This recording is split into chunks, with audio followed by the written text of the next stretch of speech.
Section 1. The Genesis of a Giant. The Story of the Republic. P-47. Thunderbolt begins not in the heat of combat, but in the quiet, focused minds of engineers facing a monumental challenge. It was an era of unprecedented technological acceleration, a time when the very principles of aviation were being rewritten with each passing month. In the late 1930s and early 1940s, the skies over Europe were becoming a brutal testing ground for aerial supremacy. The prevailing wisdom dictated that fighter aircraft should be lightweight, agile, and graceful, more akin to a fencer's foil than a blacksmith's hammer.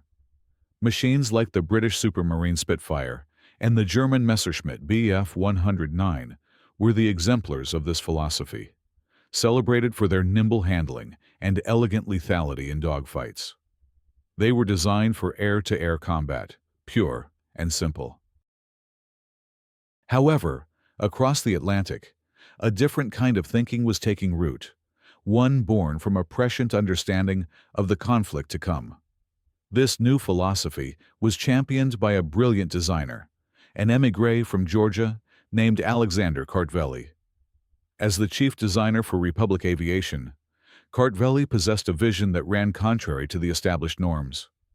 He envisioned a fighter that was not merely a duelist, but a titan, a machine built not just for agility, but for unparalleled survivability, firepower, and brute force. He understood that the future of aerial warfare would not be decided solely by elegant dogfights at high altitudes, but also by the ability to project power directly onto the battlefield below. The genesis of what would become the Thunderbolt was a direct response to the hard-learned lessons coming out of Europe. The United States Army Air Corps, observing the escalating conflict, issued a daunting set of requirements for a new generation of fighter aircraft. They needed a plane that could outpace and outclimb the best the enemy had to offer, one that could escort bombers deep into hostile territory and survive the return journey. Crucially, it needed to be heavily armed and armored, capable of absorbing significant punishment and still bringing its pilot home. Kartveli and his team at Republic Aviation initially proposed a lightweight design, the AP-4, but it was quickly deemed insufficient. The reality of aerial combat demanded something more. The feedback was clear. The new fighter needed more power, more armor, and more guns. Kartveli went back to the drawing board, not to refine his existing concept, but to shatter it and start anew. He famously remarked that it would have to be built around the biggest engine we can find. That engine was the Pratt Whitney R-2800 double wasp, an 18-cylinder, air-cooled radial behemoth that was, at the time, one of the most powerful aircraft engines in the world. Capable of producing over 2,000 horsepower, it was a marvel of mechanical engineering, but it was also immense and heavy. Designing a single-engine fighter around such a power plant was an audacious, almost heretical idea.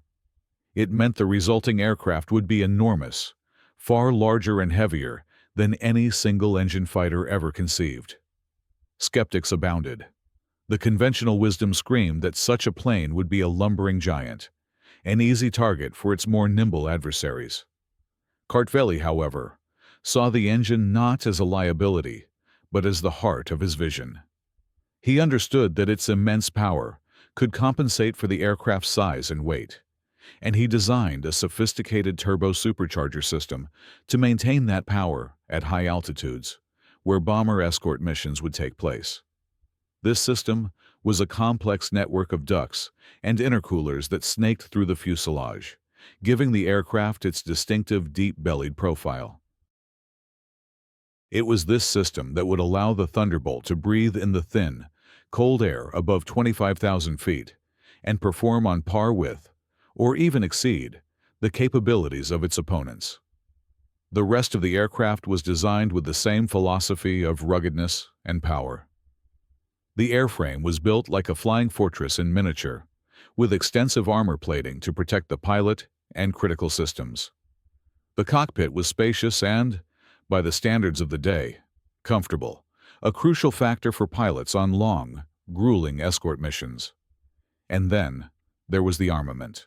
Kartveli didn't just want to arm his fighter, he wanted to give it a voice of thunder. The decision was made to equip the aircraft with 8 Browning M2.50 caliber machine guns, 4 mounted in each wing. This was an unprecedented level of firepower for a fighter. It was a weapon system designed not just to score a lucky hit, but to create a devastating wall of lead, a torrent of steel capable of overwhelming any target it faced. On May 6, 1941, the prototype, designated the XP-47B, took to the skies for the first time. The test pilot, Lowry Brabham, was reportedly astounded. Despite its size, the aircraft was surprisingly agile and astonishingly fast, exceeding 400 miles per hour in level flight. The giant had proven it could fly, and fly well. Yet, the skepticism remained. Pilots accustomed to the delicate touch of smaller fighters looked at the massive aircraft and nicknamed it the Jug, short for Juggernaut. The name was meant to be a jab at its immense size and weight, a backhanded compliment at best. They couldn't have known that this Juggernaut, this so-called flying milk bottle, was destined to become one of the most versatile and feared aircraft of the entire conflict, a machine that would not only guard the bombers, but would descend from the heavens to become the scourge of the Wehrmacht's most powerful ground forces. The journey from a controversial design on a drawing board to a legend of the skies had just begun. The foundation had been laid not with a focus on elegance, but on pure, unadulterated power and resilience. Section 2. Forging the Thunderbolt. The transition from a promising prototype to a mass-produced weapon of war is a journey fraught with immense challenges, and the P-47 Thunderbolt was no exception. The initial flight on May 6, 1941, had demonstrated the aircraft's raw potential, but harnessing that potential and turning it into a reliable, combat-ready machine required a monumental effort of engineering, innovation, and industrial might. The heart of the Thunderbolt, the Pratt Whitney R-2800 double wasp engine, was a masterpiece of power. But it was also a complex beast that demanded an equally sophisticated airframe to support it. The single most defining feature of the P-47's design, beyond its sheer size, was the intricate turbo supercharger system that Alexander Kartveli had conceived. This was not a simple add-on. It was the aircraft's very circulatory and respiratory system, woven into the fabric of the fuselage. Unlike many fighters that had their superchargers mounted directly to the engine, the Thunderbolt's turbo was located in the rear of the fuselage. This arrangement was necessary to accommodate its size and to balance the aircraft's weight. Hot exhaust gases were piped from the engine all the way back to the turbo, which then spun a turbine at incredible speeds. This turbine drove a compressor that squeezed the thin, cold air of high altitude, making it dense enough for the engine to breathe and maintain its sea-level power. The now hot, compressed air was then piped all the way forward again, through an intercooler, to the engine's carburetor. This complex, lengthy ductwork was a source of endless engineering headaches, but it was the key to the P-47's exceptional high-altitude performance, allowing it to meet and defeat enemy fighters in the rarefied air where heavy bombers flew. The second pillar of the Thunderbolt's design philosophy was its incredible toughness. Kartveli and his team built the aircraft to endure. The airframe was a semi-monocoque design, exceptionally strong and rigid. The pilot was cocooned in a protective shell of armor plating, and the fuel tanks were self-sealing, designed to handle punctures without catastrophic results. The massive radial engine itself acted as a shield. Its 18 air-cooled cylinders could absorb an astonishing amount of punishment. There were countless stories of P-47 pilots returning to base with entire cylinders shot away, the engine still chugging along, oil streaming behind them, but running nonetheless.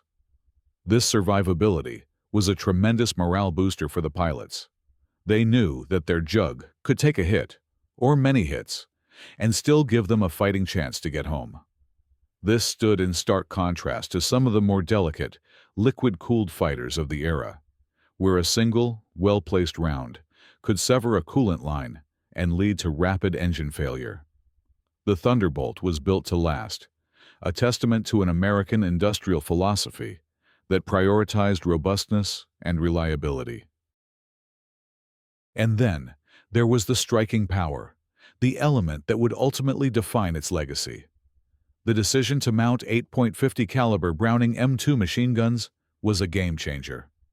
These were not rifle-caliber weapons. They were heavy machine guns, each firing a large, powerful cartridge capable of penetrating light armor. With a combined rate of fire exceeding 100 rounds per second, a 2-second burst from a P-47 would unleash a dense, concentrated stream of over 200 projectiles. The sheer weight of fire was overwhelming. The guns were mounted 4 to a wing, outside the propeller arc, which simplified the design by eliminating the need for synchronization gear. This also allowed for a more concentrated pattern of fire. Pilots could set the convergence point of their guns to a specific distance, creating a cone of destruction where the 8 streams of bullets would meet. Anything caught at that point, be it an enemy fighter, a locomotive, or a supply truck, would be subjected to an almost instantaneous and catastrophic impact. Bringing this complex design to the production line was a feat in itself. Republic Aviation's factory in Farmingdale, New York, expanded at a breakneck pace. New manufacturing techniques were developed to handle the sheer scale of the aircraft's components. The demand was so great that a second massive plant was constructed in Evansville, Indiana, specifically for P-47 production. The early production models, designated P-47B and C, ironed out the initial design kinks. Canopies were improved for better visibility, engine systems were refined for greater reliability, and provisions were made for external fuel tanks, known as drop tanks, to extend the aircraft's range, a critical requirement for long-range bomber escort missions. The definitive wartime version, the P-47D, introduced further refinements, most notably the bubble or teardrop canopy. This innovation, first developed by the British, replaced the original high-backed, razorback fuselage with a clear, all-round canopy that gave the pilot an unobstructed 360-degree view, a life-saving advantage in the swirling chaos of an aerial engagement. The P-47D model would become the most produced variant, with over 12,600 built. As production ramped up, the P-47 became a symbol of American industrial might. It was a machine that could be produced in vast numbers, a testament to the nation's ability to mobilize its resources for the war effort. It was expensive, complex, and required a vast amount of raw materials. But the result was an aircraft of uncompromising quality and power. The forging of the Thunderbolt was complete. The engineers had solved the complex puzzles of its design. The factory workers had turned blueprints into thousands of gleaming metal machines, and the pilots were beginning to train in this new, formidable beast. It was now ready to leave the relative safety of American skies and enter the crucible of combat in Europe, where its true character would be revealed. The Juggernaut was about to meet its destiny. Section 3. A European debut, the escort mission. In the spring of 1943, the strategic bombing campaign against the heart of the German war machine was entering a perilous new phase. The United States 8th Air Force, based in England, was tasked with a monumental objective: to fly deep into hostile territory in broad daylight and systematically dismantle the industrial infrastructure that fueled the enemy's military. The Flying Fortresses and Liberators, the B-17s and B-24s, were marvels of defensive armament, bristling with machine guns. However, once they flew beyond the range of their escort fighters, they were tragically vulnerable. The nimble, cannon-armed fighters of the Luftwaffe would pounce on the bomber formations, and the price paid in aircraft and, more importantly, in young aircrews was becoming unsustainably high. A new kind of guardian was desperately needed, a fighter that possessed the range, speed, and firepower to accompany the bombers all the way to the target and back. It was into this high-stakes arena that the P-47 Thunderbolt made its European debut. The first units to receive the new fighter, such as the 56th Fighter Group, commanded by the brilliant and innovative Colonel Hubert Hub, Zemke, arrived in England filled with a mixture of anticipation and apprehension. The British pilots of the Royal Air Force, accustomed to their sleek Spitfires, looked upon the colossal American fighter with a degree of bemused skepticism.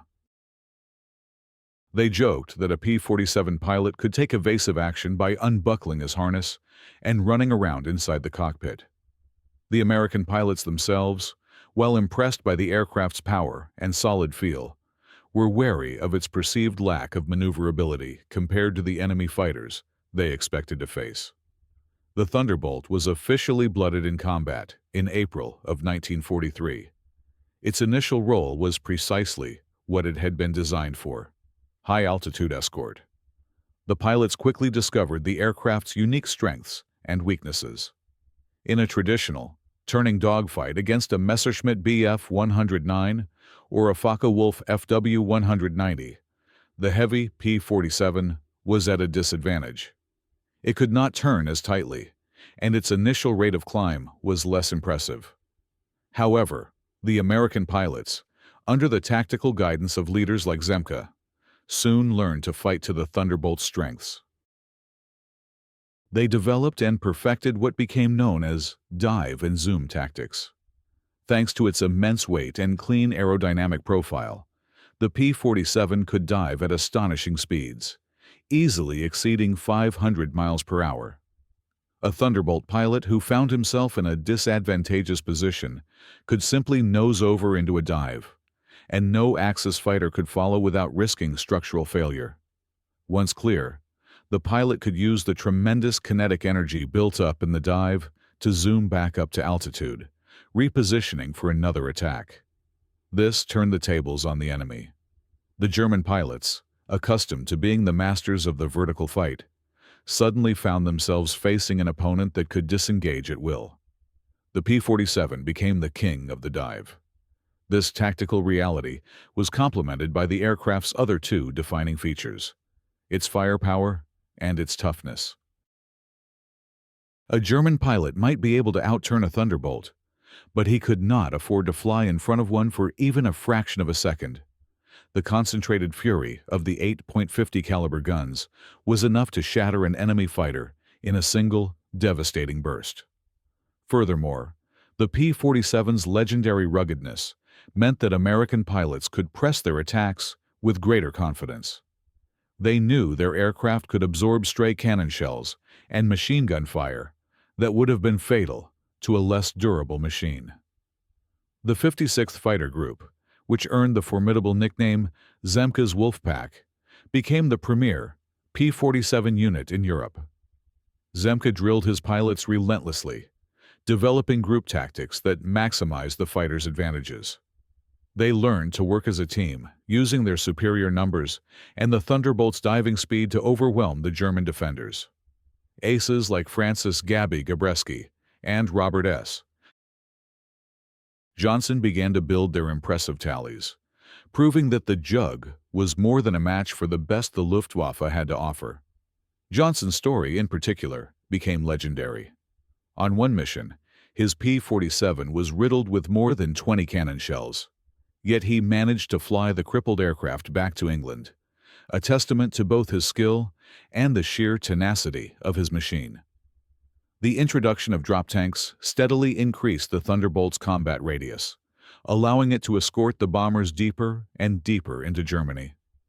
They flew cover for the massive raids on industrial targets in the Ruhr Valley, the aircraft factories at Regensburg, and the ball-bearing plants at Schweinfurt. The presence of the Thunderbolts made a tangible difference. Bomber losses, while still tragically high, began to decline on missions where the Jugs could provide cover for the entire duration. The German fighter pilots, who had previously enjoyed near-total freedom to attack the bomber streams, now had to fight their way through a formidable screen of heavily armed American fighters first. The psychological impact was immense. The sight of the big, pugnacious Thunderbolts weaving protectively above the bomber formations was a welcome and morale-boosting sight for the bomber crews. For the Luftwaffe pilots, it was a grim new reality. The era of easy interceptions was over. The P-47 had proven its worth as a high-altitude guardian. It was a superb escort fighter, a brawler that could hold its own in the hostile skies over the Reich. But its story was about to take a dramatic turn. A new long-range fighter, the P-51 Mustang, was on the horizon, a thoroughbred designed for the marathon race to Berlin and beyond. The arrival of the Mustang would not render the Thunderbolt obsolete. Instead, it would unshackle the juggernaut from its high-altitude duties and unleash it upon a new and unsuspecting victim: the German Army on the ground. Section 4. The transformation from Guardian to Predator. By the beginning of 1944, the strategic air war over Europe had reached a pivotal moment. The arrival of the North American P-51 Mustang, with its revolutionary laminar flow wing and Rolls-Royce Merlin engine, solved the Allies' most pressing problem: long-range bomber escort. The Mustang had the legs to accompany the B-17s and B-24s all the way to Berlin and back, a feat that had previously been impossible. This development could have spelled the end of the P-47 Thunderbolt's frontline career. In the relentless logic of warfare, new technology often consigns the old to secondary roles or the scrap heap. However, for the Thunderbolt, the arrival of the Mustang was not an ending, but a liberation. It was a catalyst for a profound transformation, a shift in purpose that would see the aircraft evolve from a high-altitude guardian into a low-level predator, a machine that would earn its most fearsome reputation not in the clean, cold air of the stratosphere, but in the mud and fire of the tactical battlefield. Allied strategists, now confident in the P-51's ability to protect the bomber streams, looked at their vast inventory of P-47s and saw an opportunity. They recognized that the very qualities that made the Thunderbolt a durable escort fighter, its rugged construction, its massive engine, and its overwhelming firepower, made it an ideal platform for a different, more brutal kind of warfare: ground attack. The aircraft was a flying anvil, designed to withstand tremendous punishment. Its air-cooled radial engine was far less vulnerable to ground fire than the liquid-cooled engines of its contemporaries. Its 8 heavy machine guns, devastating against aircraft, could be turned with even greater effect against the soft-skinned and lightly armored targets that made up the bulk of a modern army. Thus, the P-47 was officially repurposed. It became the preeminent Allied Jabo, a term derived from the German Jagdbomber, meaning fighter bomber. This was more than just a change in designation. It was a fundamental shift in doctrine, tactics, and mindset for the pilots and their commanders. The pilots, who had trained for and mastered the art of high-altitude aerial combat, now had to learn the perilous business of flying on the deck. This new role was dangerous and unforgiving. It meant flying at low altitudes, often just hundreds of feet above the ground, where they were exposed to a storm of anti-aircraft fire, from dedicated flak cannons to small arms fire from individual soldiers. Every tree, every church steeple, every high-tension wire became a potentially fatal obstacle.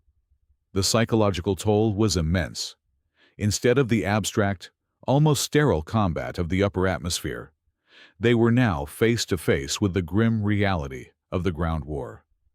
They could see the targets they were attacking, the enemy soldiers scattering for cover, the secondary explosions from ammunition trucks, and the dark plumes of smoke rising from disabled vehicles. Yet, the Thunderbolt proved to be magnificently suited for this new mission. Its inherent toughness became its greatest asset. Pilots returned from missions with their aircraft riddled with holes, wings torn, and control surfaces damaged, yet the Jug would faithfully carry them home. This survivability gave the pilots the confidence to press their attacks, to fly through curtains of flak, to ensure their ordnance hit the mark. The aircraft was steadily modified to enhance its ground attack capabilities. Hardpoints were added under the wings and fuselage, allowing the P-47 to carry a formidable payload. Later versions, like the P-47D and N models, could haul up to 2,500 pounds of bombs, a load comparable to that of a light bomber from only a few years prior. They could also be armed with up to 10 5-inch high-velocity aircraft rockets, or HVARs. These rockets were powerful weapons, capable of knocking out even the heaviest of German tanks or demolishing fortified positions. The transformation was complete. The P-47 had become a true multi-role aircraft, a tactical weapon system of immense flexibility. On a single sortie, a Thunderbolt pilot might take off with a full load of bombs and rockets, attack a railway bridge or an armored column, and then, having expended his ordnance, engage enemy fighters on his way back to base. This ability to fight both in the air and against ground targets made the P-47 groups a commander's most versatile tool. The 9th Air Force, in particular, became the primary operator of the fighter-bomber Thunderbolts, working in close coordination with the advancing Allied ground forces. They became the airborne artillery, the on-call fist that could be brought down upon any point of enemy resistance. The German soldiers on the receiving end of these attacks quickly developed a profound and visceral dread of the aircraft. They learned to recognize the distinctive, high-pitched whine of its turbo-supercharger, a sound that became a harbinger of imminent destruction. They gave it nicknames born of fear and respect: Jabo Terror and Der Brüllende Ungeheuer, the roaring monster. The transformation from Guardian to Predator had redefined the Thunderbolt's legacy. It had descended from the heavens, trading the abstract duels of the stratosphere for the visceral, high-stakes reality of the ground war. It was no longer just the shield of the bombers. It had become the hammer of the Allied armies, a weapon whose true and devastating impact was about to be felt with full force across the battlefields of France, Belgium, and Germany itself. Section 5. The Symphony of Destruction, the 8 machine guns. At the very core of the P-47 Thunderbolt's identity, woven into its DNA as a weapon of war, was its primary armament: the 8 Browning M2.50 caliber machine guns. This was not merely a collection of weapons. It was a cohesive and terrifying system, a symphony of mechanical violence that defined the aircraft's character and became the source of its fearsome reputation. In an age of cannon-armed fighters, the American decision to rely on a large number of heavy machine guns was a unique doctrinal choice, and the P-47 was its ultimate expression. To understand the impact of this system, one must first appreciate the nature of the Browning M2 itself. This was not a weapon to be taken lightly. Designed by the legendary John Browning in the aftermath of the First World War, the Ma-Deuce, as it was affectionately known, was a masterpiece of reliability and power. It fired a large, heavy half-inch diameter projectile with tremendous kinetic energy. The .50 caliber round was significantly more powerful than the rifle caliber machine guns used by many other aircraft, and possessed an excellent combination of range, velocity, and penetrating power. A single M2 was a formidable weapon. Mounting 8 of them on a single fighter aircraft created a concentration of firepower that was simply unprecedented.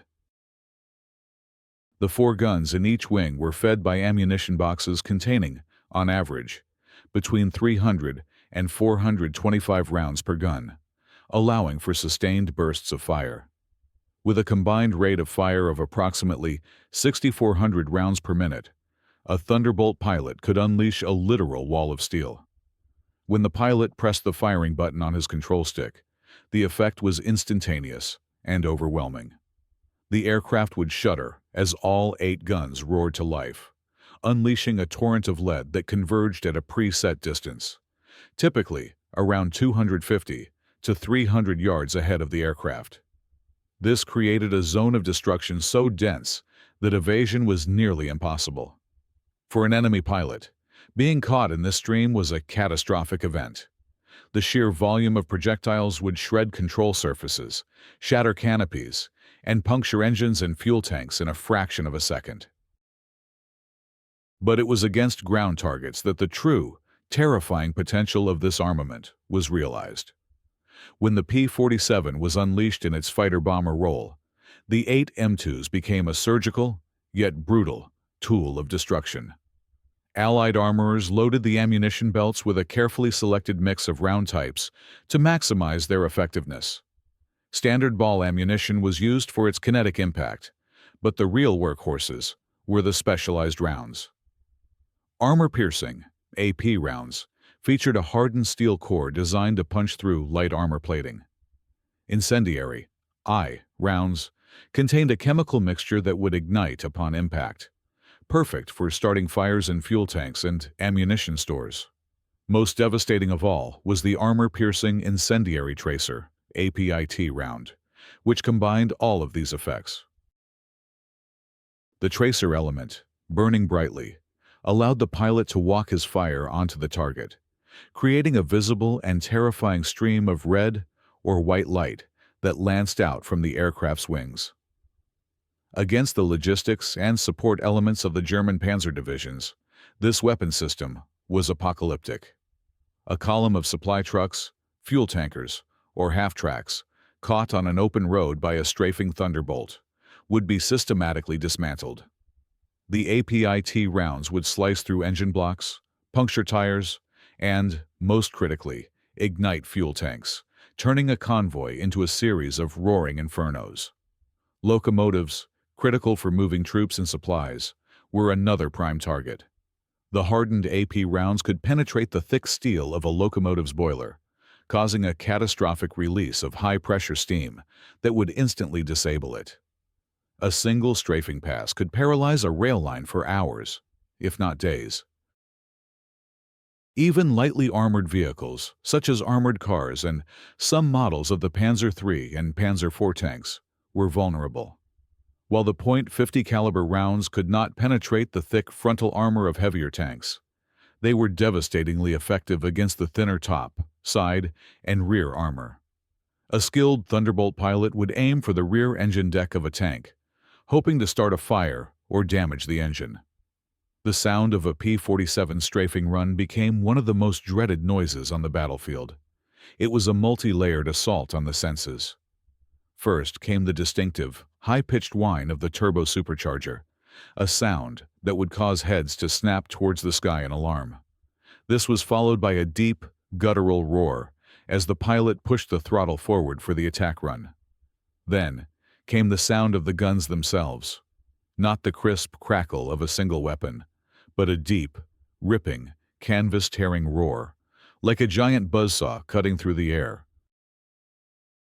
For the soldiers on the ground, this sound was accompanied by the terrifying whistle of hundreds of incoming projectiles and the sharp crack of their supersonic passage. The psychological impact of this symphony of destruction cannot be overstated. It was a weapon of terror as much as a weapon of physical destruction. It fostered a sense of complete helplessness among the ground troops, a feeling that there was no safe place to hide when the Jabo was on the hunt. The 8 Browning machine guns were the soul of the Thunderbolt, the source of its power and its legend. They were what made it more than just a fighter. They made it a reaper, a tool that could sweep across the battlefield and erase the sinews of an army with a torrent of fire and steel. Section 6. Normandy and the Jabo Terror. The 6th of June, 1944. D-Day. As Allied troops stormed the beaches of Normandy, the skies above them were dominated by a vast and overwhelming air armada. Among the thousands of aircraft providing cover and support, the P-47 Thunderbolts of the 9th Air Force had a singular, critical mission: to isolate the battlefield. Their task was to prevent the German army from rushing reinforcements, particularly their vaunted panzer divisions, to the landing zones to drive the invaders back into the sea. This was the moment for which the Thunderbolt, in its new role as a fighter bomber, had been preparing. The campaign that unfolded in the skies over the dense hedgerows and winding country roads of Normandy would solidify the P-47's reputation as the ultimate Jabo Terror, a relentless predator that would systematically dismantle the Wehrmacht's ability to fight and maneuver. From the very first day of the invasion, the Thunderbolts were unleashed. Flying from newly captured airstrips in France, sometimes little more than hastily bulldozed fields, they could remain over the battlefield for extended periods, providing constant, on-call air support for the beleaguered ground troops. The pilots worked in a system called armed reconnaissance. They would fly in formations of 4, known as a cab rank, circling over a designated sector of the front lines. Ground-based forward air controllers, embedded with the infantry and armored units, could call upon these orbiting Thunderbolts at a moment's notice to strike any target of opportunity or point of resistance. This created a seamless and brutally effective link between the air and ground forces.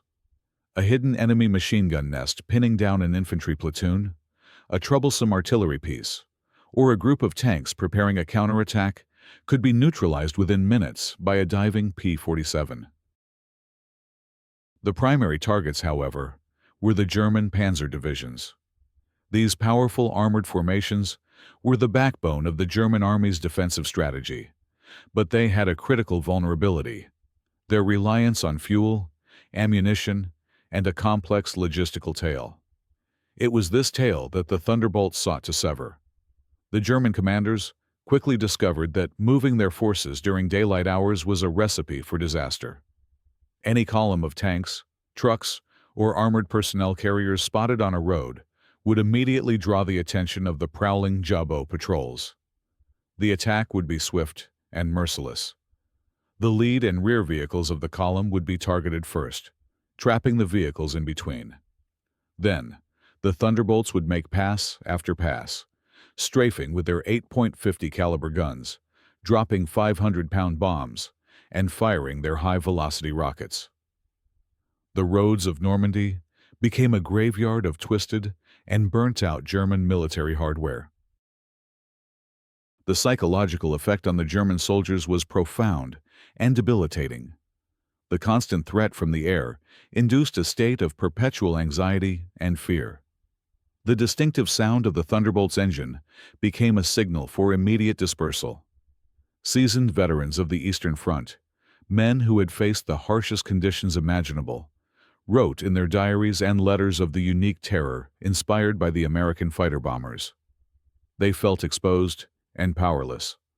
Drivers would abandon their vehicles and dive for the nearest ditch at the first sign of an aircraft. Tank commanders, buttoned up inside their steel behemoths, could do little but hope that the bombs and rockets would miss. This period saw the perfection of the Thunderbolt's ground attack doctrine. Pilots became experts at identifying and destroying military targets. They learned to distinguish between different types of German tanks, to spot the telltale signs of a camouflage command post, and to prioritize the destruction of fuel and ammunition depots. A crucial phase of this campaign was Operation Cobra, the Allied breakout from the Normandy beachhead in late July 1944. The operation was preceded by one of the largest aerial bombardments in history, with thousands of heavy and medium bombers creating a carpet of destruction on the German lines. Immediately following this, the Thunderbolts swarmed in at low level to attack any remaining pockets of resistance and, more importantly, to prevent German armored units like the 2nd Panzer Division and the 116th Panzer Division from repositioning to counter the Allied ground offensive. The P-47s acted as a relentless aerial screen, pouncing on any German unit that attempted to move. They shattered command and control structures, destroyed supply lines, and sowed chaos and confusion. German radio intercepts from this period are filled with desperate pleas for air cover and frantic reports of armored columns being decimated from the air. The commanders on the ground were being blinded and paralyzed, unable to effectively respond to the rapidly advancing Allied forces. The Normandy campaign was a testament to the concept of air supremacy. It wasn't just about winning dogfights. It was about controlling the sky and using that control to dominate the battlefield below. The P-47 Thunderbolt was the primary instrument of that domination. It was the ever-present threat that haunted every German soldier, the roaring monster that turned every road into a potential death trap. The Jabo Terror had become a tactical and psychological reality, a decisive factor that was crippling the German war machine in France and paving the way for the liberation of Paris. The legend of the tank-busting Jug was now firmly and terrifyingly established. Section 7. The Falaise Pocket. Annihilation from above. In August of 1944, following the successful breakout from Normandy during Operation Cobra, the strategic situation on the Western Front reached a dramatic and decisive climax. The German 7th Army and elements of the 5th Panzer Army, having thrown their remaining strength into a desperate counterattack at Mortain, found themselves in a perilous position. A sweeping pincer movement by American, British, Canadian, and Polish forces was rapidly closing behind them, threatening to encircle and annihilate a massive portion of the German army in France. The area of this encirclement, a shrinking perimeter between the towns of Falaise and Argentan, became known as the Falaise Pocket. What transpired within this pocket was one of the most one-sided and devastating demonstrations of Allied air power in the entire war. And at the heart of it was the P-47 Thunderbolt. For the German forces trapped inside, the Falaise Pocket became a nightmare landscape. The pocket itself was a cauldron of chaos, a tangled mass of men and machines desperately trying to escape eastward through a narrow and ever-closing gap. The roads were clogged with a chaotic jumble of tanks, artillery pieces, staff cars, horse-drawn carts, and thousands of retreating soldiers. This dense concentration of military hardware, trapped in the open with nowhere to hide, presented the perfect target for the Allied fighter bombers. The sky above the Falaise Pocket belonged entirely to the Allies. The Luftwaffe, shattered and outnumbered, could offer only token resistance. This left the Thunderbolts, along with other Allied aircraft like the British Hawker Typhoon, free to operate with impunity. They descended upon the pocket like birds of prey, turning the escape routes into corridors of destruction. The pilots of the 9th Air Force's P-47 groups described the scene below as unlike anything they had ever witnessed. It was a target-rich environment of unprecedented scale. There was no need for armed reconnaissance or searching for hidden targets. The enemy was laid bare before them, a struggling, slow-moving serpent of steel and men. The Thunderbolts flew sorties from dawn until dusk, returning to their forward airfields only to refuel and rearm before heading back into the fray. The cycle was relentless. The primary mission was to cork the bottle, to seal the escape route and intensify the pressure on the trapped German forces. The main road leading out of the pocket, a stretch of highway that would become grimly known as the Corridor of Death, was the focal point of the attacks. The fighter bombers would systematically destroy the vehicles at the head of the columns, creating impassable roadblocks of burning wreckage. With the escape route blocked, the rest of the column became a static and helpless target. The P-47s would then work their way down the lines of trapped vehicles with methodical precision. Their tactics were a brutal combination of all the weapons at their disposal. A typical attack would begin with a high-speed pass, strafing with the 8.50 caliber machine guns. The streams of armor-piercing and incendiary rounds would rip through the thin skins of trucks and half-tracks, igniting fuel tanks and setting off ammunition. This would be followed by attacks with 500-pound bombs, which would be skip-bombed or dropped directly into the dense concentrations of vehicles, creating massive explosions that would toss tanks and artillery pieces aside like toys. Finally, The pilots would use their 5-inch HVAR rockets against the heavily armored Tiger and Panther tanks, which were more resistant to machine gun fire. A direct hit from one of these rockets was more than capable of disabling even the most formidable German panzer. The result of these continuous air attacks was the complete paralysis of the German 7th Army. Their command structure disintegrated, units were shattered and intermingled, and the will to fight evaporated under the ceaseless aerial bombardment. The psychological impact was as devastating as the physical destruction. For the soldiers on the ground, there was no respite and no sanctuary. The roar of the Thunderbolt's engines was a constant, terrifying presence, a sound that signaled another wave of destruction was at hand. When the pocket was finally closed and the ground forces moved in, they were met with a scene of utter devastation. The roads were choked with the wreckage of thousands of vehicles. The official Allied tallies from the battle are staggering, but they only tell part of the story. It is estimated that inside the Falaise Pocket, the Germans lost tens of thousands of soldiers, and the material losses were catastrophic. Over 500 tanks and assault guns, thousands of trucks and armored vehicles, and hundreds of artillery pieces were left behind, either destroyed from the air or abandoned by their crews. While artillery and ground combat played a crucial role in this victory, the contribution of air power, and specifically the P-47 Thunderbolt, was decisive. The fighter bombers had transformed a strategic retreat into a complete and utter rout. They had taken a powerful, organized fighting force and systematically broken it apart from the sky. The Battle of the Falaise Pocket was a stark and brutal illustration of what happened when a modern, mechanized army lost control of the air. For the Wehrmacht, it was a disaster on a scale not seen since the Eastern Front, and it effectively marked the end of large-scale German resistance in France. For the P-47 Thunderbolt, it was perhaps its finest and most terrible hour, a grim testament to its power as the ultimate instrument of tactical air power. Section 8. The Ardennes and the Winter War. In December of 1944, with Allied forces pushing towards the German border, the war in Europe seemed to be entering its final chapter. A sense of optimism, perhaps even overconfidence, had settled over the Allied command. It was in this atmosphere that the German army launched its last great offensive in the West, a massive surprise attack through the densely forested Ardennes region of Belgium and Luxembourg.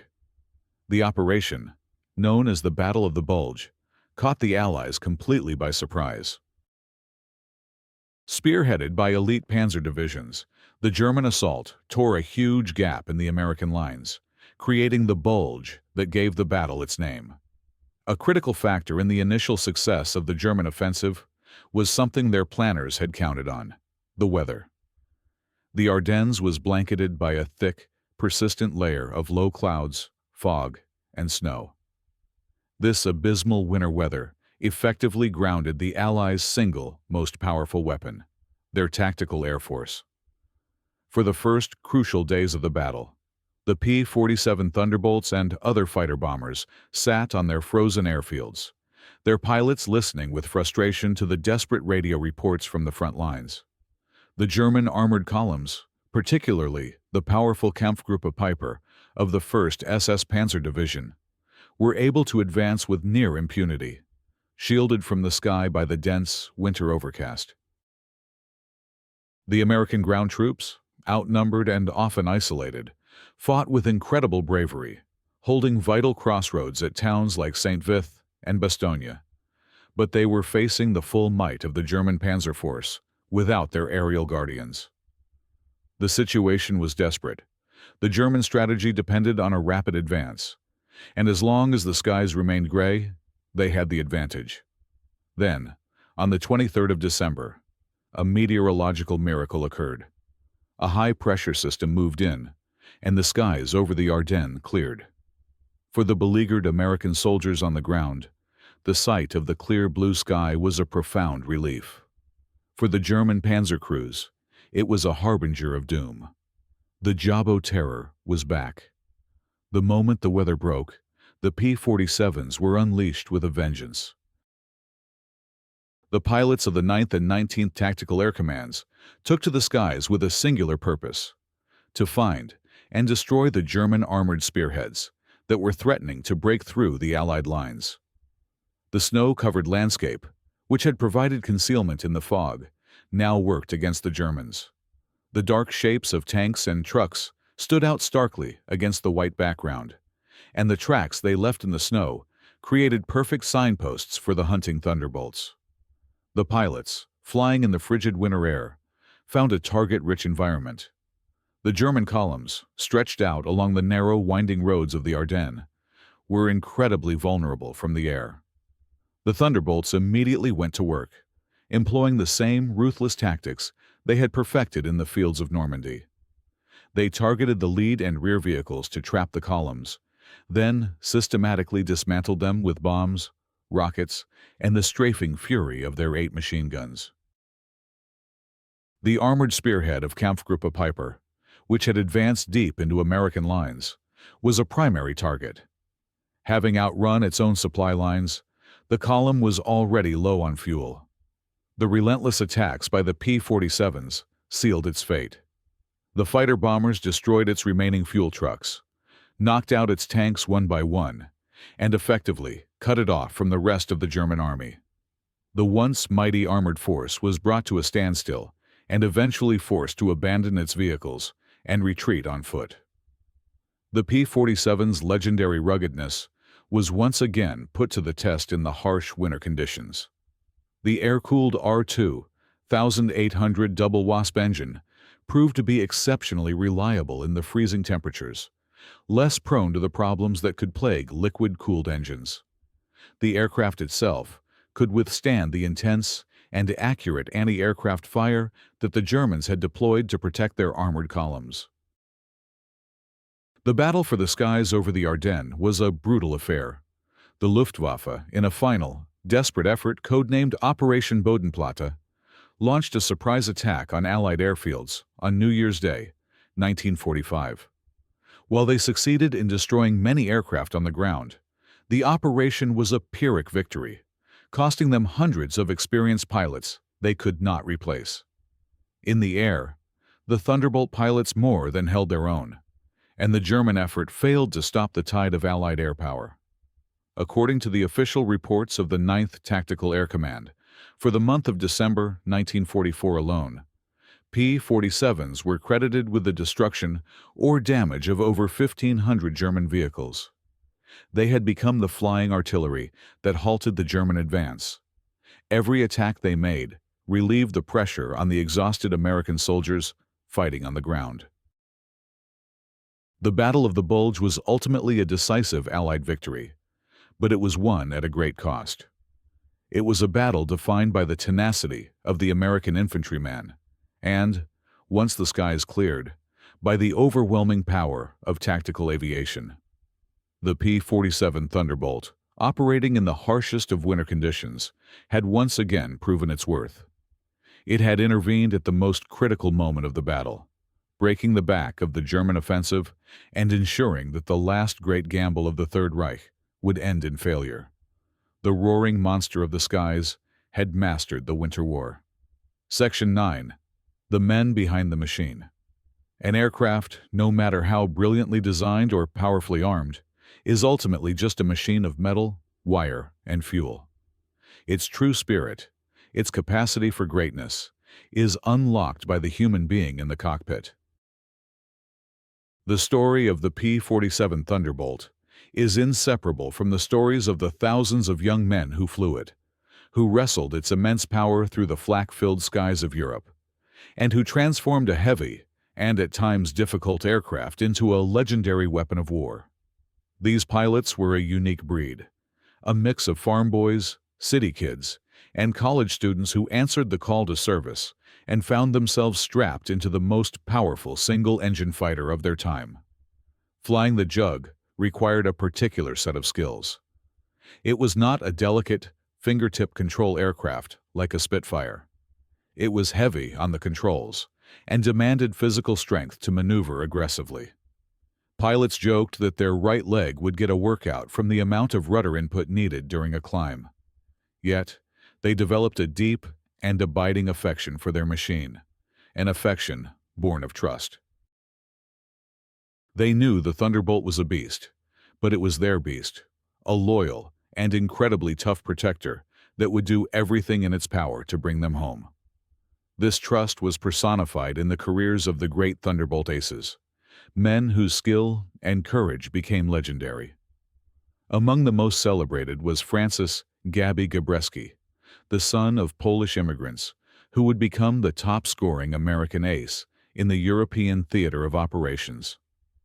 Flying with the 56th Fighter Group, Gabreski was a master tactician, known for his aggressive style and his incredible situational awareness. He understood the Thunderbolt's strengths intimately, using its diving speed and overwhelming firepower to achieve 28 aerial victories. His story is one of relentless determination, a pilot who pushed both himself and his aircraft to the absolute limit. Another icon of the 56th was Robert S. Johnson, a pilot from Oklahoma who seemed to have a magnetic attraction to enemy fire. Johnson's story is a testament to the Thunderbolt's legendary toughness. On one mission, he was ambushed by a swarm of Focke-Wulf 190s. His P-47 was struck by more than 20 cannon shells and over 100 machine gun bullets. His canopy was shattered, his hydraulic systems were gone, and he was wounded. Yet the aircraft kept flying. The R-2800 engine, despite being hit, continued to run. Johnson, through sheer willpower and the incredible resilience of his plane, managed to fly the crippled wreck back across the English Channel to a safe landing. His survival, against all odds, became a powerful symbol of the Jug's ability to absorb punishment. The leadership of men like Colonel Hubert "Hub" Zemke was instrumental in shaping the success of the Thunderbolt units. Zemke, the commander of the 56th Fighter Group, was a brilliant and innovative tactician. He was not a distant commander. He flew combat missions alongside his men, constantly refining the tactics that would maximize the P-47's effectiveness. He developed the Zemke fan, a tactic where his squadrons would spread out upon reaching enemy territory, increasing their chances of spotting and intercepting enemy fighters. It was under his leadership that the 56th became Zemke's Wolfpack, the most successful American fighter group in Europe, with over 1,000 confirmed victories in the air and on the ground. These men, and thousands like them, were not just pilots. They were innovators. They were the ones who perfected the art of dive bombing in a fighter, who learned the precise deflection, shooting needed to hit a moving tank, and who developed the low-level navigation skills required to survive over hostile territory. Their lives were a cycle of intense adrenaline and quiet, nerve-wracking boredom. They would wake before dawn, attend briefings where they studied maps and reconnaissance photos of their targets, and then walk out to their massive aircraft. The missions themselves were hours of grueling concentration, punctuated by moments of sheer terror and violent action. The average life expectancy of a fighter-bomber pilot was measured not in years, but in missions. The 100-mission tour was a daunting milestone, and every flight carried the risk of not returning. Yet, the survival rate for Thunderbolt pilots was considered relatively high for the perilous ground attack role, a direct result of their aircraft's toughness. They flew through a storm of anti-aircraft fire that the Germans called flak, a sky blackened by the puffs of exploding shells. They returned with wings that looked like Swiss cheese, with control cables severed, and with chunks of their engine cylinders missing. But time and again, the Jug brought them back. The bond between the pilot and his machine was something profound. They were a team, a partnership of man and metal, facing the ultimate test. The legacy of the P-47 Thunderbolt was not forged in a factory. It was forged in the hearts and hands of these brave men, in their courage, their skill, and their unwavering trust in the roaring juggernaut that carried them into battle. Section 10. The Legacy of the Jug. When the final shots of the Second World War in Europe were fired in May of 1945, the skies fell silent. In the aftermath, as historians and military analysts began to sift through the wreckage of the conflict and assess the tools that had brought about the Allied victory, the legacy of the Republic P-47 Thunderbolt emerged as one of profound and undeniable significance. It was an aircraft born of a radical design philosophy, initially met with skepticism, that had evolved into one of the most versatile and decisive weapons of the entire war. Its contribution was not just measured in aerial victories, but in the strategic paralysis it inflicted upon the German war machine. The sheer numbers associated with the Thunderbolt's operational history are staggering and paint a clear picture of its impact. In total, 15,683 P-47s of all variants were produced, making it one of the most mass-produced American fighter aircraft in history. In the European theater of operations alone, Thunderbolt pilots flew more than 746,000 combat sorties. This relentless, day-in, day-out pressure on the enemy was a war of attrition that the Third Reich could not sustain. The statistics of destruction attributed to the P-47 are a testament to its effectiveness as the ultimate tactical fighter bomber.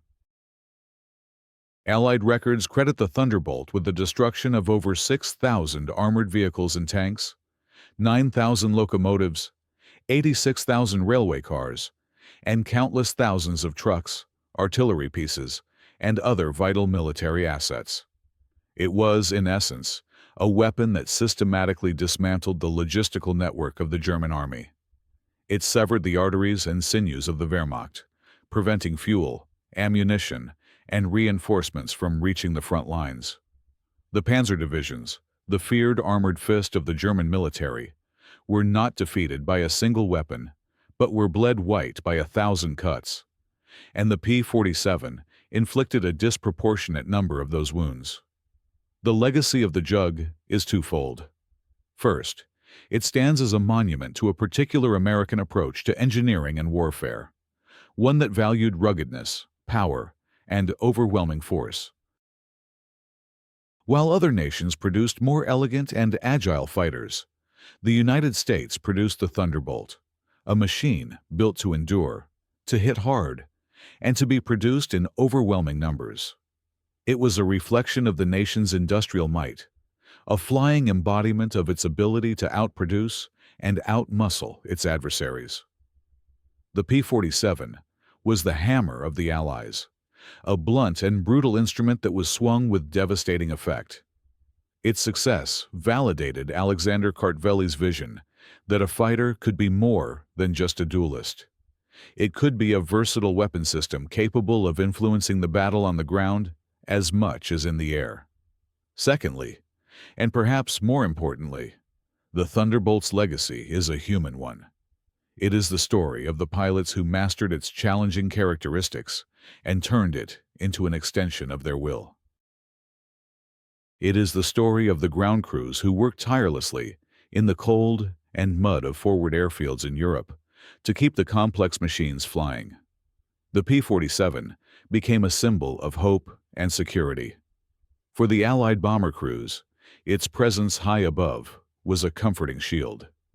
For the beleaguered infantrymen on the ground, the sound of its engine was the sound of salvation, the promise that help was on its way. Conversely, for the German soldier, that same sound was a harbinger of doom, a psychological weapon that induced fear and a sense of utter helplessness. After the war, the jet age dawned quickly, and the era of the propeller-driven piston-engine fighter came to a swift end. The P-47, like its contemporaries, was soon rendered obsolete by the new generation of aircraft. Many were relegated to National Guard units or sold to other nations, while thousands were simply scrapped. But the legend endured. The Jug had carved its name into the annals of military history, not as the most graceful or the most famous fighter of the war, but as one of the most effective. It was the aircraft that had been there at every crucial juncture of the campaign in Western Europe, from the high-altitude escort missions over Germany to the low-level carnage of the Falaise Pocket and the frozen battlefields of the Ardennes. It was the roaring monster, the tank buster, the juggernaut, the ultimate expression of tactical air power and a decisive factor in the road to victory.